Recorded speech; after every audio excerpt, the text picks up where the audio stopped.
Hi, hello. Now we're going to look at the artifacts of Ikoria and the various cards beyond 274, the commander-only ones, and the planeswalker decks, and I can't even keep track anymore. There's a buy a box promo, there's a sell a box promo, there's an eat a box promo. Ooh, this looks interesting. Whoa! Oh, I love it. I love it. Oh, I love it. What a cool design. That's so silly. So it leaves the battlefield under any circumstances. So creatures that like blink, come into battlefield with stuff on them, you get to like double down basically, which is cool. In decks like Hardened Scales and other affinity type things, I feel like this has big potential. But even more than that, I'm interested in just like weird potential, like creatures that I don't know. One that comes to mind is like Djinn of the Wishes,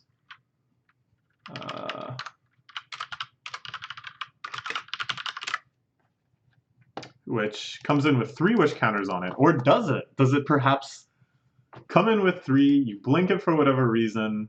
This gets 3 wish counters, and then the Djinn of Wishes suddenly has 6 wish counters? I don't know. A lot of the fun that you can have with this we've already had with Proliferate and stuff, but it's still cool. What are those creatures that they come into play with? It's called like a Destiny counter? No, it's called a Epic counter? That's not how you spell epic. No, it comes into play with Fate counter? No, that's what O Stone uses. It comes into play with and it's like indestructible while it has that counter, and then you can take off the counter and something crazy happens. Are they called the Genju? No, that's what these guys are. The ones that turn into... Oh, what are they called? And one of them is called like Knight's Wish. No. Oh, it's coming to me. The Myojin of Divinity counter. Yeah. And then you can remove the Divinity counter to do something really crazy. But then when it dies, for whatever reason, oh, guess what? The Divinity count. Oh, except that it's indestructible. Well, I don't know. My plan is like kind of falling apart at the seams the more I think about it. But it just has so much potential, and it's like pushed as much as possible. Just 1 mana.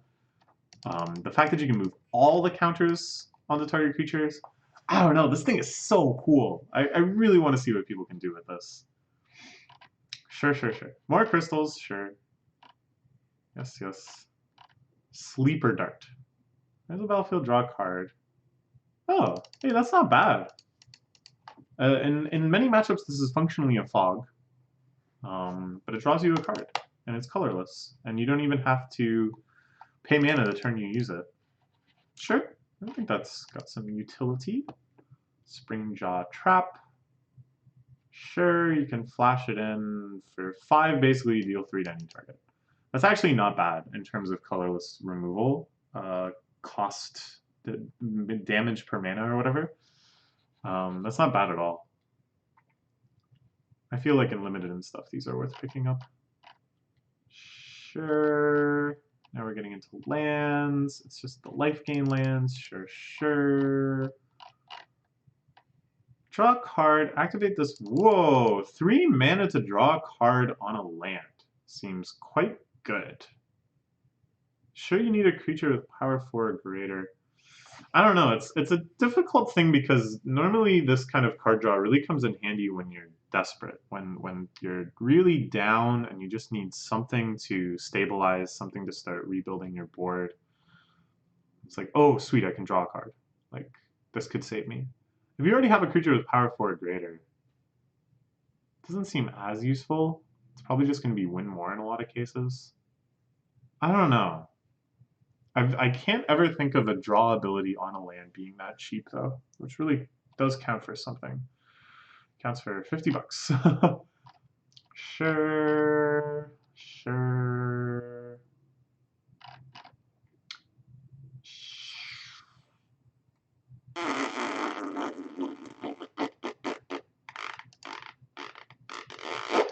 What? What? Are you kidding me? Is this allowed? They've never done this before. Never once have they done this before. 3 land types on a land. Are you crazy?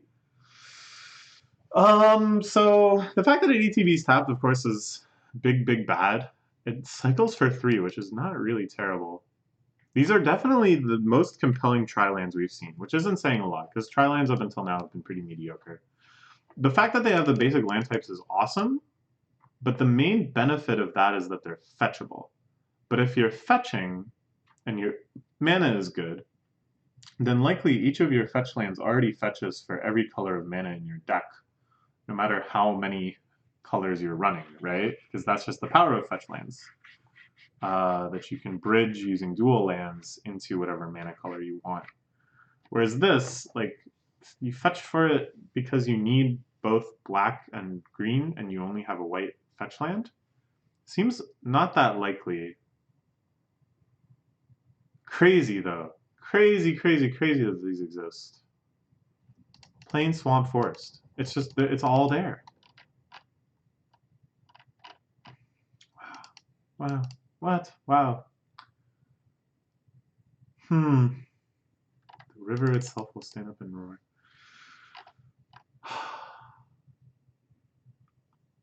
I don't know, man. The prices are high, which makes me think that people are... Ooh, these alt...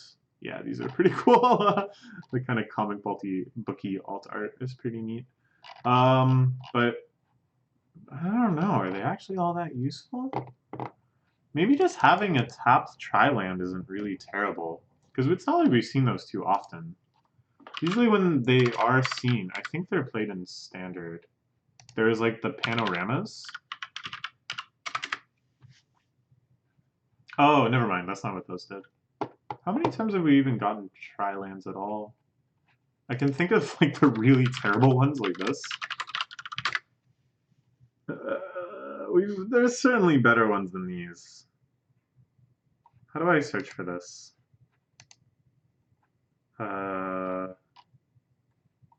Land. Type line land. Add. We'll do like white, blue, black, or actually we should make sure they're like, I think a wedge is more likely. White, blue, or green. Is that how it would be worded? I suppose not. Huh. I don't know how to find these. Actually, I have an idea of how to find them, but we'll do it after. When we're doing kind of a roundup or whatever. Sure. There's another one. Sure, sure, sure, sure, sure, sure. Yeah. Crazy. And the basics. What was the flavor text here? Sure. Basics. Look cool. Sure, sure. Now we're getting into the alt art cards, I believe. This one is like just the buy a box promo. And this card doesn't even exist. It's only Godzilla King of Monsters. Kind of weird, but sure. It's the alt arts. The Planeswalkers, Kung Fu Narset. Then the alt arts of all the mutate cards. We've seen all these. Yes, yes. The alt arts of the Tri-lands. Then we have the alt arts, the extended arts. Sure.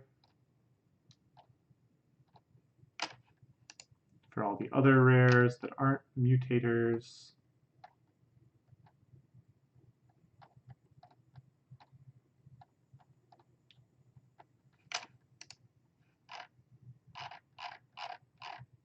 Then we have promo for a bundle. I don't know what that means. Promo pack. Don't know what that means either. Promo packed. Promo pack. These are all like storyline cards? I think this one was. Story Spotlight. No. But this, no, this is just a story. Okay, never mind. I don't know. Then we have the Godzilla cards. So many cards now. But I think that's it. I think that's it. All right. I think we've looked at all the cards. Now the real work can begin. What the heck is going on in this set? How they finna put 3 land types on one card? You crazy? They're absolutely crazy for that one. So what I wanted to do is look up Ikoria on Salvation Wiki. The MTG Salvation Wiki has, no, that's not what I want. Really cool articles for each set that breaks down like all of the different cycles, which sometimes you don't even notice. This will presumably explain all of the various types of promos. Oh, we get a companion marker, sure. The punch cards for the double-sided keywords.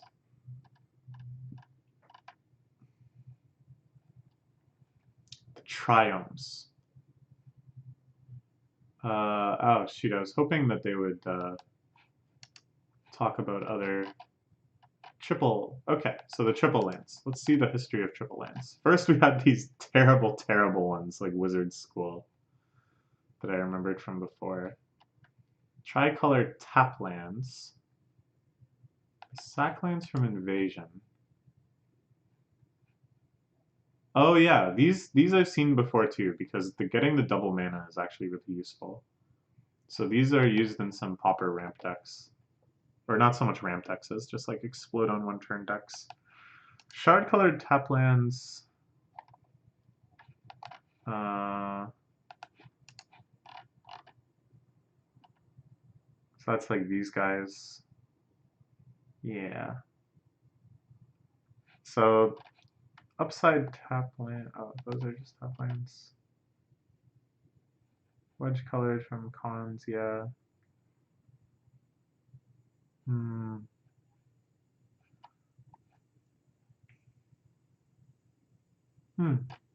So yeah, these are definitely the best tri-lands so far. Are tri-lands going to be useful? I don't know. I don't know. What other... So these are the really exciting wedge enchantments. This one and this one especially, I think, have quite powerful, unique potential. The ultimatums... I was going to look at the other ultimatums. I don't know. Whatever. Apexes.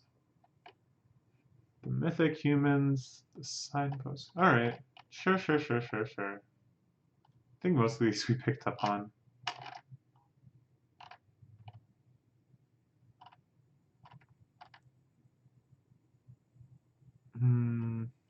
Okay. Ooh, card comparisons. Oh, this is like strictly better stuff. Sure. I want to go check out the subreddit and see some reactions to cards that I thought were kind of crazy.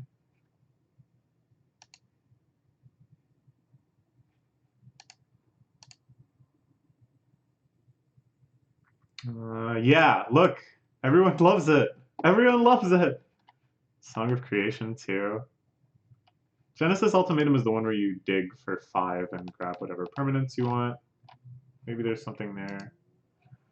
I don't know about... What? Oh, this is from... Oh, this is from Commander. We still haven't looked at any of these. Okay, well, that'll be later. This one I thought was crazy. Probably people agree. This one also seemed kind of cool. What are people saying? Filibuster counters. So yeah, these things, you need at the beginning of your upkeep. So it doesn't really help that much. But you can like sack a bunch of them, dump them all on the Ozolith, and then bump it over. Simic Ascendancy could be cool. Moving counters means taking them off and putting them on another. Hardened Scales works too. Oh, baby.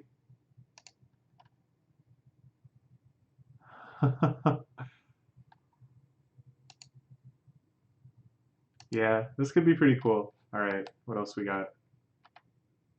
Yeah, exactly, right? Like this card just seems outrageous. Outrageous.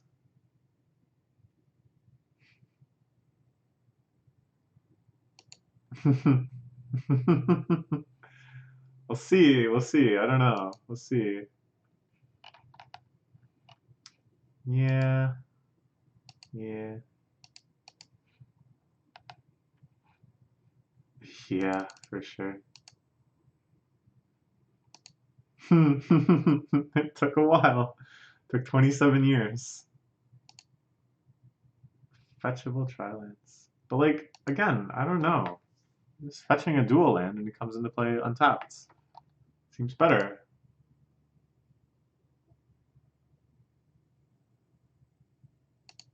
Hmm. Oh, I guess in Pioneer, because Pioneer doesn't have fetching. Hmm. Okay. Doesn't this cat work well with Rat Colony? But yeah, this seems really good.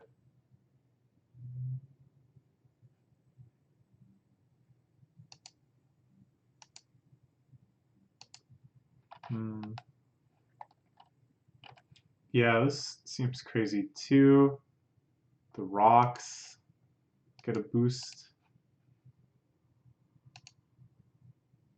And a Dark Tribal. I love it.